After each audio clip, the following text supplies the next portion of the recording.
Jessica Schuster, University of Wisconsin. I see a different title here. Quality Assurance and Case Review, 12-month experience. Yes. And the title was very much in flux. I had lots of different titles. Many of them were much more tongue-in-cheek. This one I actually like the best. Community oncologists don't want to be labeled as low-volume centers. So no disclosures. And our background is many patients in the United States get treated by community radiation oncologists, whether that's a private practice or academic satellites. Patients choose it for convenience, and they assume that they are going to be getting equivalent care. Unfortunately, we know after clinical study that low-volume centers are often reporting lower outcomes. So our hypothesis for some community satellite physicians was that if we improved our quality assurance, that through case discussion and contour review prior to our treatment planning review, that we would feel more confident in our treatment plans and also reduce the variability between treatment sites. So just a little bit of an overview of kind of what we did. We did an IRB exempt study in order to allow us to collect the data. 5 academic satellites with very variable setups and connectivity to the main campus. Participated in the project. Most of us were singles provider sites, and we wanted a secure HIPAA-compliant platform where we could share contours with our SIM, and also all the relevant studies that we actually used to design those contours. So rapid case review, we needed within 24 to 48 hours, not to delay patient start, and minimize additional work. We just don't need any more work.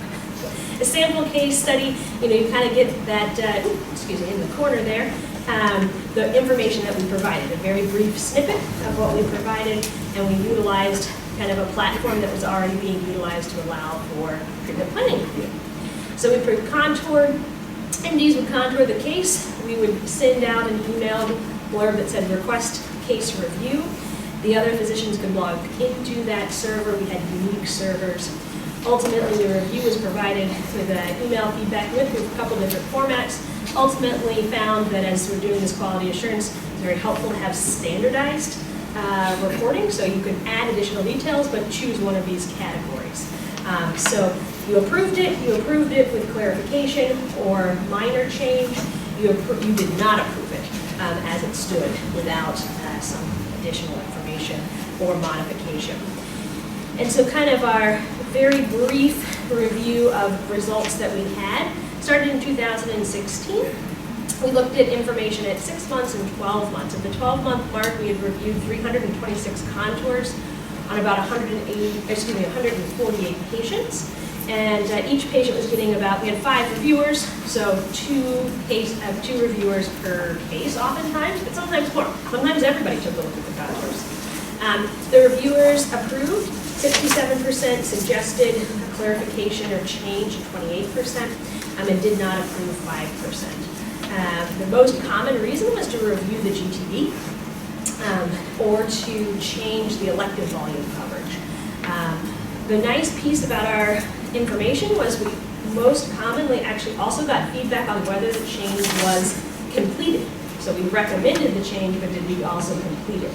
And so we have about 88% of the providers provided feedback saying they would or would not change something. So in the minor category, they gave clarification in 62%, and about 40% of the cases, the modifications that were recommended were actually made. In the unapproved cases, we had 66% of the modifications were actually made. We promoted shared literature in about 30% of the cases and felt that as community providers, we were not adequate to review those contours in about 20% and referred them to the main academic center site-specific physician for additional review. And so conclusions, I think I did pretty close.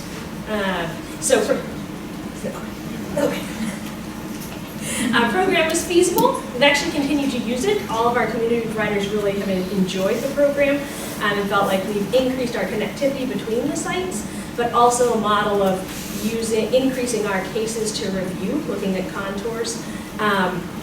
Additionally, sharing of literature that's relevant and atlases that are relevant. Although the change request is higher than some other previously cited reviews, we kind of felt like we're in an upstage QA review, and therefore there is less cost to that change.